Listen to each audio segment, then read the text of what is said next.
Hi, I'm Chris Pierre. I'm going to be your child's 8th grade science this year. I have a small presentation to go through, which is going to include topics that we'll be covering, skills that we're working on, how we assess those skills, activity lists, and Schoology.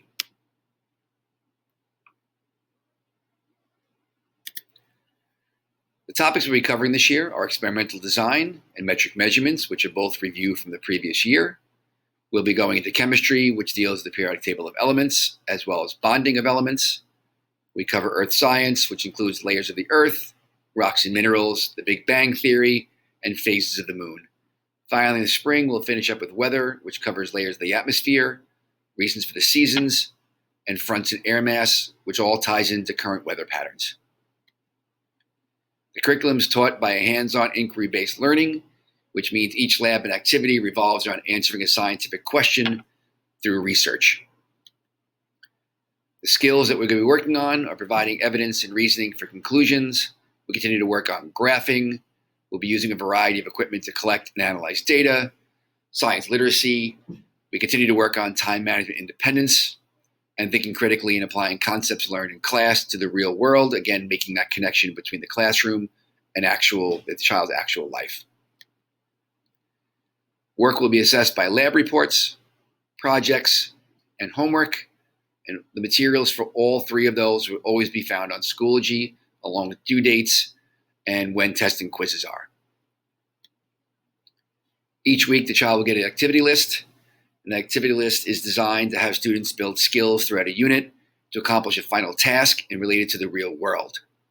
They'll be given a different list of activities to complete each week. Students are in charge of their own time management, which is why we work on time management skills to complete the activities for the week. Activities that have a red submit next to them must be completed. The rest are optional tasks and activities, but they're recommended, but they don't have to be submitted. Here's an example of last week's activity list. You can notice that 3 and 6 are red with complete or submit next to them. Those two need to be turned in as far as assignments to be graded. The rest are supplementary work that they need to go through. And again, it's up to the students whether they do it or not. It is highly recommended considering that all of those other activities support the concepts that we do in class. Each week will be a new activity list in the same format. That activity list can be found on Schoology, along with worksheets and labs, which are posted weekly. We provide answer keys to worksheets and review sheets as soon as they can be reviewed in class.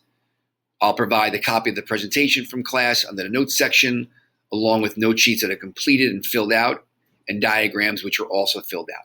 So even though the students are copying them in class, we'll provide a cleaned up copy for them to actually access and put in their notes folder. Any due dates for short-term assignments are posted daily in the class calendar. They're also in the upcoming tab section of the Schoology page. Exams, quizzes, and long-term assignment due dates are also posted there within the class calendar or again in the upcoming tab. You can always contact me by email, cpierre@scarsdaleschools.org. We again encourage the students to also reach out to their teachers, whether it be myself or others, just to get their questions answered. They can either email through Schoology itself or they can use their school email me to reach me. I have no problem answering anybody's emails. We do encourage the kids to become more self-advocate for themselves and get ready for high school. I generally will get back to you as soon as I can, whether it be the same day or early the next day. As we send this presentation home, there'll be a couple links at the end just in case anybody needs a refresher course on Schoology, which is the platform they're going to be using most of the year. The couple of links will basically cover how to navigate Schoology and to make sure they check for submissions. Fortunately, your children have been using Schoology for a couple of years, so it should be pretty second nature. But if not, we're always giving review content for them to look at just to make sure that everything is turned in on time and completed. Again, if you have any questions, please feel free to reach out to me. I'm looking forward to a great year. Thanks.